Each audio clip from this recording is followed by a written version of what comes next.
Fatihou Ibrahim du collectif des citoyens de Mayotte. Bonsoir. Oui, bonsoir, bonsoir à tout le monde. Alors, tout d'abord, un mot sur cette initiative de l'intersyndicale de Mayotte de se rendre à Paris à la rencontre des syndicats nationaux, des confédérations nationales, pour interpeller le gouvernement sur la crise actuelle à Mayotte.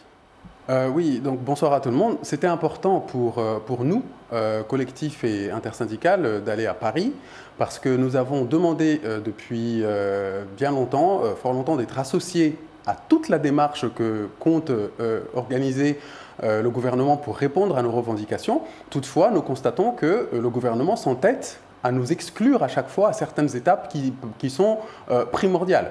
Donc nous avons confié cette mission à l'intersyndicale d'aller voir la Confédération parce qu'il faut comprendre aussi que la CGT, Force ouvrière, CFDT, ce sont des confédérations syndicales et donc il fallait qu'elles aillent aussi montrer qu'il ne s'agit pas tout simplement d'un collectif voilà, qui n'a aucune existence légale, mais ce sont des syndicats qui sont reconnus au niveau national. Et donc, il était important de passer par cette reconnaissance nationale.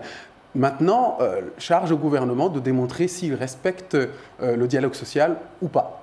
Alors, dans le premier reportage que nous avons diffusé, on a vu le collectif des citoyens de Mayotte, auquel vous appartenez, appeler la population à agir directement sur les plages pour intercepter les kwassa. En réponse aux récentes expulsions qui ont eu lieu à Mayotte, 90, on parle de 90 Comoriens, un chiffre qualifié de timide, voire insuffisant. De toute façon, la population mahoraise, encore une fois, elle n'est pas dupe. La population a compris que depuis maintenant quelques années, l'État se fait totalement absent de ce territoire qui pourtant serait le 101e département. On se demande encore jusqu'à quand. Toujours est-il qu'elle a commencé à prendre les choses en main ces dernières années parce qu'elle constate un État de plus en plus absent. On en veut pour preuve que depuis plusieurs années, la justice elle s'est entêtée à faire comprendre aux Mahorais qu'il ne fallait pas se faire justice soi-même.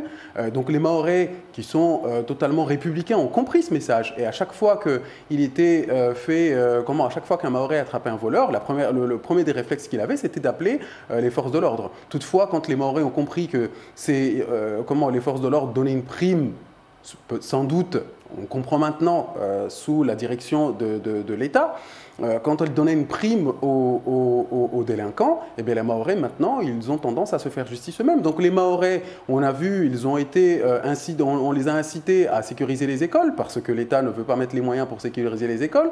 Les Mahorais ont créé des collectifs un peu partout pour plusieurs dispositifs, tels les voisins vigilants, pour surveiller les quartiers, parce que l'État, encore une fois, est absent. Et donc les Mahorais sont obligés de surveiller les côtes, parce que l'État est absent là aussi. Donc c'est tout à fait, ça s'inscrit totalement dans une démarche de réalisme de la part des Mahorais. Parce que ici c'est chez nous. S'il y en a qui sont là, qui peuvent dire au bout de quelques années, bon moi je m'en vais, j'en ai marre, Mayotte est trop violente, malheureusement pour nous qui sommes Mahorais, on ne peut pas dire cela. Parce que nous habitons ici, nous sommes nés ici et nous tenons à ce territoire. Merci Fatihou Ibrahim d'avoir accepté de répondre à nos questions. C'est moi qui vous remercie.